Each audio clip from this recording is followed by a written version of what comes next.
매일 성경과 함께하는 오늘의 큐티 시간입니다.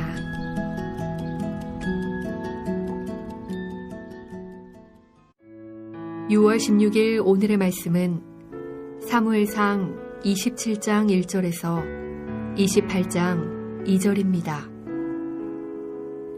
다윗이 그 마음에 생각하기를 내가 후일에는 사울의 손에 붙잡히리니 블레셋 사람들의 땅으로 피하여 들어가는 것이 좋으리로다.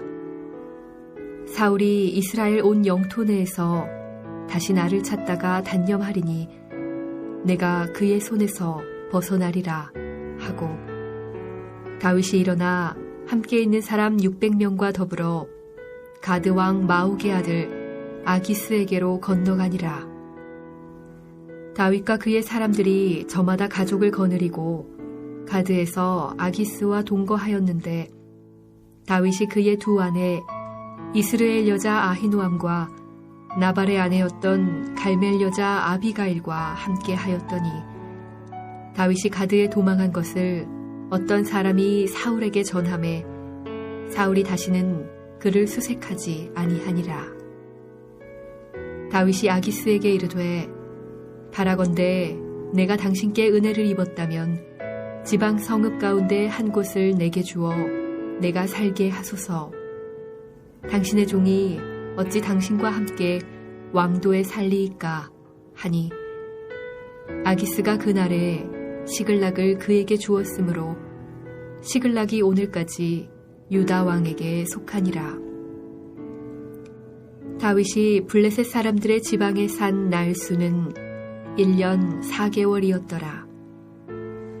다윗과 그의 사람들이 올라가서 그술 사람과 기르스 사람과 아말렉 사람을 침노하였으니 그들은 옛적부터 술과 애굽 땅으로 지나가는 지방의 주민이라. 다윗이 그 땅을 쳐서 남녀를 살려두지 아니하고 양과 소와 나귀와 낙타와 의복을 빼앗아 가지고 돌아와 아기스에게 이르매, 아기스가 이르되 너희가 오늘은 누구를 침노하였느냐 하니, 다윗이 이르되 유다 네겝과 여라무엘 사람의 네겝과 겐 사람의 네겝이니이다 하였더라. 다윗이 그 남녀를 살려서 가드로 데려가지 아니한 것은 그의 생각에 그들이 우리에게 대하여 이르기를 다윗이 행한 일이 이러하니라 하여 블레셋 사람들의 지방에 거주하는 동안에 이같이 행하는 습관이 있었다 할까 두려워함이었더라. 아기스가 다윗을 믿고 말하기를 다윗이 자기 백성 이스라엘에게 심히 미움을 받게 되었으니 그는 영원히 내 부하가 되리라고 생각하니라. 그때 블레셋 사람들이 이스라엘과 싸우려고 군대를 모집한지라. 아기스가 다윗에게 이르되 너는 밝히 알라. 너와 내 사람들이 나와 함께 나가서 군대에 참가할 것이니라. 다윗이 아기스에게 이르되 그러면 당신의 종이 행할 바를 아시리이다 하니, 아기스가 다윗에게 이르되 그러면 내가 너를 영원히 내 머리 지키는 자를 삼으리라 하니라.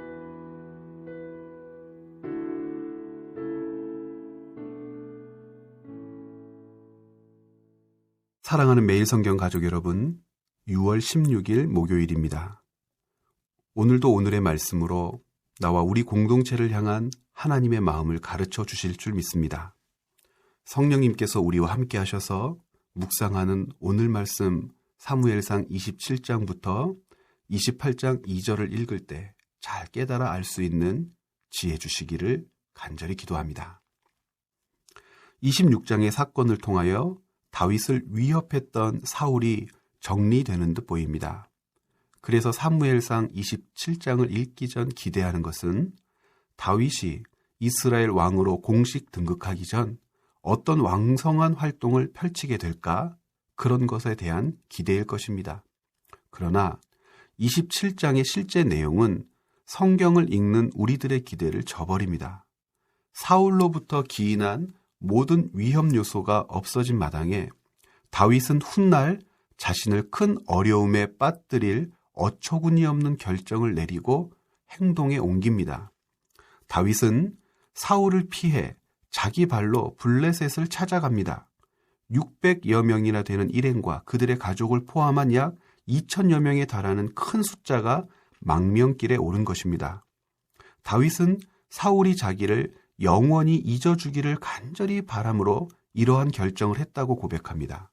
어쩌면 그의 예측이 적중한 듯도 보입니다. 이 사건 이후 사울은 다윗을 다시 찾아 나서지 않습니다. 그러나 다윗의 이 결정은 왕이 자신의 영토를 버리고 떠난 것과 같은 결과를 초래합니다.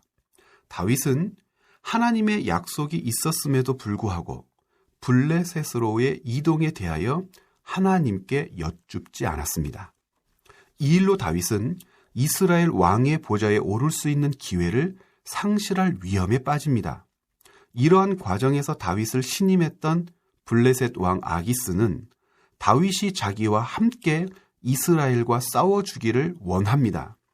아기스를 속이기 위해서 지금까지 시글락에 머물며 그술 사람, 기르스 사람, 아말렉의 여러 족속을 멸절시키며 이스라엘을 치고 돌아왔다고 내뱉은 거짓말이 다윗을 옥죄는 부메랑이 되어 돌아온 것입니다. 다윗의 기대대로 아기스가 속았고 다윗을 신뢰한 것이 맞습니다. 그러나 아기스의 다윗에 대한 신뢰로 다윗과 그를 따르는 무리들이 안전하고 평화로운 삶을 지속하게 된 것이 아니라 이스라엘의 왕이 될 사람이 이스라엘의 왕으로 기름 부음 받은 다윗이 자기 백성을 도륙하는 일에 앞장서게 될지도 모르는 상황이 펼쳐진 것입니다. 다윗이 아기스의 요청을 거절하면 블레셋 사람들에게 위험 요소로 간주되어 죽임을 당하게 될 것이고 아기스의 요청을 승낙하면 이스라엘과의 전쟁에 참여하게 된다면 다윗은 이스라엘 나라의 왕이 될 수 없는 것입니다. 하나님의 뜻을 묻고 듣기를 멈춘 결과 다윗이 자기가 내린 결정에 대해 져야 할 책임은 감당할 수 없는 큰 짐이 되어버렸습니다. 이와 같은 상황에서 다윗은 일단 아기스 편을 선언하며 위기를 모면하고자 합니다. 인간 다윗의 한계가 가감없이 드러나지는 장면입니다. 이제 현재의 안전은 확보된 반면 기름 부음을 받은 자로서 그의 미래는 불확실해졌습니다. 하나님께 묻지 않고 결정했던 다윗의 지략은 다윗을 살리는 곳으로 인도하지도 못하고 다윗을 막다른 골목으로 내몰았습니다. 다윗이 처한 안타까운 모습은 하나님을 대하는 우리들의 태도와 닮아 있습니다.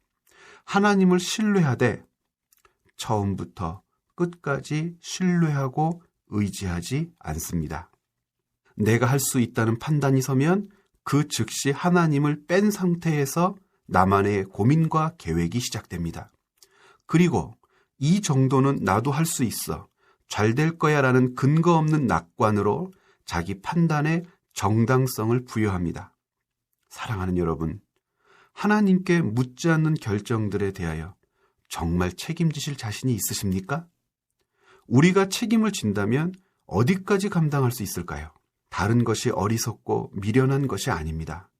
다윗은 자신이 그토록 닮고 싶어하지 않은 사울과 지금 같은 짓을 하고 있는 것입니다. 여러분, 하나님께 여쭙지 않고 우리가 무엇을 할 수 있겠습니까? 오늘 다윗의 이야기에서 교훈을 얻으십시오. 하나님께 여쭙지 않고 우리 앞에 나타난 일들에 대하여 우리는 책임질 수 있는 존재들이 아닙니다. 함께 기도하겠습니다. 살아계신 하나님, 작은 것 하나라도 하나님과 교제하지 않는 상태에서 판단하고 결정하는 어리석은 사람들이 되지 않기를 원합니다.